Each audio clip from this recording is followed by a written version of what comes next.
Assalamualaikum warahmatullahi wabarakatuh. Perkenalkan, nama saya Selvia Salsabila Firdaus dengan NIM 2023 Pada video kali ini saya akan membahas materi mengenai siklus Polybius.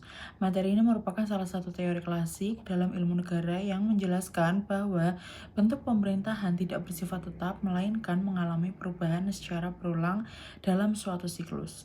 Meskipun teori ini telah dikemukakan lebih dari 2000 tahun yang lalu, pemikirannya masih sering dijadikan bahan kajian karena mampu menjelaskan bagaimana suatu pemerintahan dapat berkembang, mengalami kemunduran, bahkan diganti oleh bentuk pemerintahan yang baru.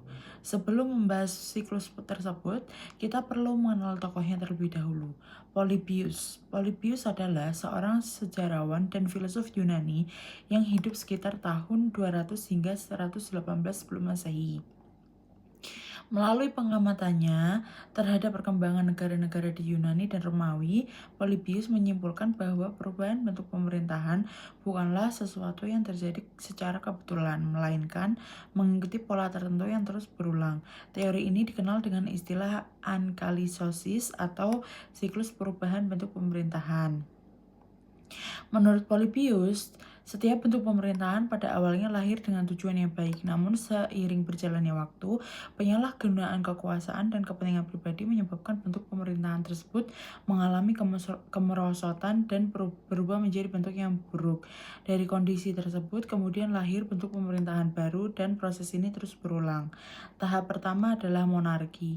Monarki merupakan pemerintahan yang dipimpin oleh satu orang penguasa yang memperoleh kepercayaan masyarakat karena mampu menciptakan keamanan dan ketertiban. Pada tahap ini, pemimpin menjalankan kekuasaannya untuk kepentingan rakyat sehingga pemerintahan dianggap adil dan dihormati. Namun, ketika penguasa mulai menggunakan kekuasaan demi kepentingan pribadi, mengabaikan kesejahteraan rakyat serta bertindak sewenang-wenang, maka monarki berubah menjadi tirani. Tirani adalah bentuk pemerintahan yang buruk karena kekuasaan digunakan untuk menindas rakyat. Tidak ada penghormatan terhadap hak masyarakat dan segala keputusan hanya menguntungkan penguasa. Akibatnya muncul ketidakpuasan yang mendorong kelompok masyarakat atau golongan bangsawan melakukan perlawanan. Perlawanan tersebut melahirkan tahap berikutnya yaitu aristokrasi. Dalam aristokrasi, pemerintahan dijalankan oleh sekelompok orang yang dianggap memiliki kemampuan, kebijaksanaan, dan integritas. Mereka diharapkan mampu mengelola negara dengan lebih baik daripada seorang penguasa tunggal.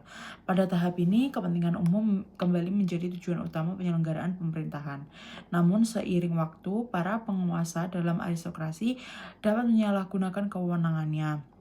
Mereka lebih mengutamakan kepentingan kelompoknya sendiri daripada kepentingan masyarakat. Ketika hal tersebut terjadi, aristokrasi berubah menjadi oligarki.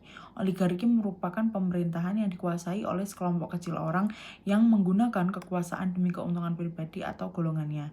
Ketimpangan sosial semakin besar, sementara masyarakat luas tidak memiliki kesempatan untuk ikut menentukan kebijakan negara. Keadaan tersebut akhirnya memicu tuntutan agar seluruh rakyat diberi kesempatan berpartisipasi dalam pemerintahan.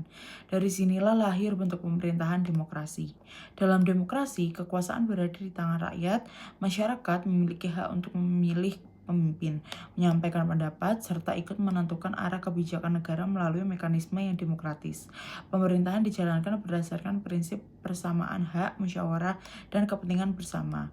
Namun, menurut Polybius, demokrasi juga dapat mengalami penyimpangan apabila kebebasan disalahgunakan. Ketika kepentingan kelompok tertentu lebih diutamakan, hukum tidak lagi dihormati, dan keputusan hanya mengikuti kehendak massa tanpa mempertimbangkan keadilan, maka demokrasi berubah menjadi okhlokrasi atau mobokrasi, yaitu pemerintahan yang dikuasai oleh massa. Dalam kondisi okhlokrasi, stabilitas negara mulai terganggu karena keputusan lebih didasarkan pada emosi daripada pertimbangan yang rasional. Situasi yang tidak menentu tersebut kemudian mendorong masyarakat mencari seseorang pemimpin yang kuat untuk memulihkan ketertiban. Dari sinilah lahir kembali bentuk monarki, sehingga siklus pemerintahan menurut Polybius dimulai kembali dari awal. Apabila disusun secara berurutan, maka siklus Polybius adalah sebagai berikut: monarki, tirani, aristokrasi, oligarki, demokrasi, okhlokrasi. Kembali lagi ke monarki. Meskipun teori ini lahir pada masa Yunani kuno, pemikiran Polybius tetap memiliki nilai penting sehingga saat ini teori ini mengingatkan bahwa tidak ada bentuk pemerintahan yang akan bertahan dengan baik apabila kekuasaan tidak dibatasi oleh hukum, etika, dan pengawasan dari masyarakat. Penyalahgunaan kekuasaan dapat terjadi dalam sistem apapun apabila tidak terdapat mekanisme pengendalian yang efektif. Jika dikaitkan dengan kondisi negara modern termasuk Indonesia, teori Polybius menjadi pengingat bahwa demokrasi harus disertai dengan penegakan hukum, penghormatan terhadap konstitusi, serta partisipasi masyarakat yang bertanggung jawab.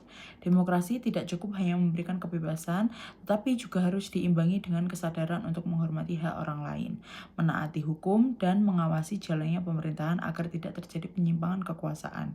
Sebagai mahasiswa hukum, mempelajari siklus Polybius memberikan pemahaman bahwa keberhasilan suatu pemerintahan tidak hanya ditentukan oleh bentuk pemerintahannya, tetapi juga oleh integritas para pemimpin, kepatuhan terhadap hukum, serta keterlibatan masyarakat dalam menjaga kehidupan demokrasi.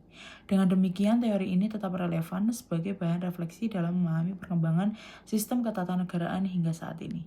Sekian penjelasan mengenai siklus Polybius. Semoga pembahasan ini dapat menambah wawasan dan memperdalam pemahaman kita mengenai perkembangan bentuk pemerintahan dalam kajian ilmu negara. Terima kasih. Wassalamualaikum warahmatullahi wabarakatuh.